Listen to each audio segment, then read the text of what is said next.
خداوند یسوع المسیح نے اپنی ذات اور ہستی کے مکمل مکاشفہ کو منکشف کرنے کے لیے مختلف استعارات اور تشبیہات کا استعمال کیا ہے تاکہ وہ اپنی ذات کا مکمل اور حقیقی مکاشفہ انسانوں پر عیاں کر سکے۔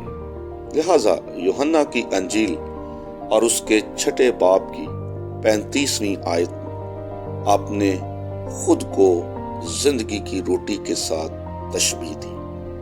آپ نے فرمایا، زندگی کی روٹی میں ہوں، اور جو میرے پاس آئے وہ ہرگز بھوکا نہ ہوگا، اور جو مجھ پر ایمان لائے وہ کبھی پیاسا نہ ہوگا۔ المسیح نے خود کو روزمرہ زندگی میں استعمال ہونے والی ایک نہایت کارآمد، مفید اور زندگی بخش چیز روٹی سے تشبیہ دی ہے۔ آپ نے کیوں کر خود کو روٹی سے تشبیہ دی ہے؟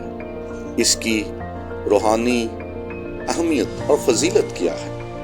تو آپ نے خود کو زندگی کی روٹی اس لیے کہا کہ روٹی انسان کی بنیادی اور اہم ترین ضرورت ہے، اور انسانی زندگی کا سارا دار و مدار روٹی پر ہوتا ہے۔ اس کی ضرورت ہر امیر، غریب، اچھے اور برے انسان کو ہوتی ہے۔ آپ نے خود کو زندگی کی روٹی کہہ کر اپنی روحانی اور الہی قدر و اہمیت کو انسانوں کے سامنے اجاگر کی۔ روٹی زندگی کی علامت ہے، یہ زندگی بخشتی ہے۔ روٹی ایک مکمل اور متوازن غذا ہے۔ اس میں وہ تمام عناصر اور اجزاء شامل ہیں جن کی انسانی بدن کو ضرورت ہوتی ہے۔ اس لیے مسیح کا کلام اور الہام ان تمام باتوں پر مشتمل ہے جن کی بشر کو زندگی کے ہر معاملے میں ضرورت پڑتی ہے۔ روٹی انسان کی بھوک اور پیٹ کی آگ مٹاتی ہے۔ اسے کھانے سے بدن تسکین، راحت اور آرام پاتا ہے۔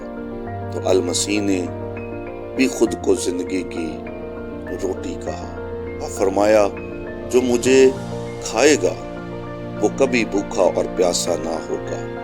اس کی بدن اور اس کا روح دونوں راحت، سکون اور تسلی، اطمینان کو پائیں گے۔ روٹی انسان کو طاقت اور قوت فراہم کرتی ہے تاکہ وہ بیماریوں کے خلاف لڑ سکے۔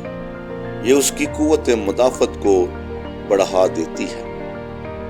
المسیح نے خود کو زندگی کی روٹی کہا کہ اگر کوئی مجھے کھائے گا، میرے کلام کو سنے گا، تو وہ ابلیس کا، شریر کا، بدی اور گناہ کا ڈٹ کر مقابلہ کر سکے گا، اور اس روٹی کے کھانے سے وہ ایسی طاقت اور قوت پائے گا کہ وہ ابلیس کو شکست دے سکے۔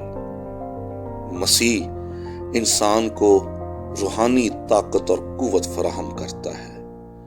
روٹی آسودگی کی، دنیاوی برکت کی علامت سمجھی جاتی ہے۔ تو المسیح نے خود کو روٹی کہا کہ اگر کوئی اسے کھائے گا، پائے گا، تو وہ روحانی آسودگی کو، روحانی برکت کو حاصل کرے گا۔ آئیں ہم زندگی کی اس روٹی کو، یسوع مسیح کو، صبح، شام، دوپہر اور ہر وقت کھایا کریں، تاکہ اس سے نہ صرف ہمارے بدن بلکہ روحیں بھی تسلی اور اطمینان حاصل کرتی رہیں۔ اس سے ہماری روحوں کی اور ہمارے بدنوں کی بھوک اور پیاس بھی مٹتی رہے۔ آئیں ہم اپنے آپ کو زندگی کی اس روٹی کے لیے تیار کریں۔ آمین۔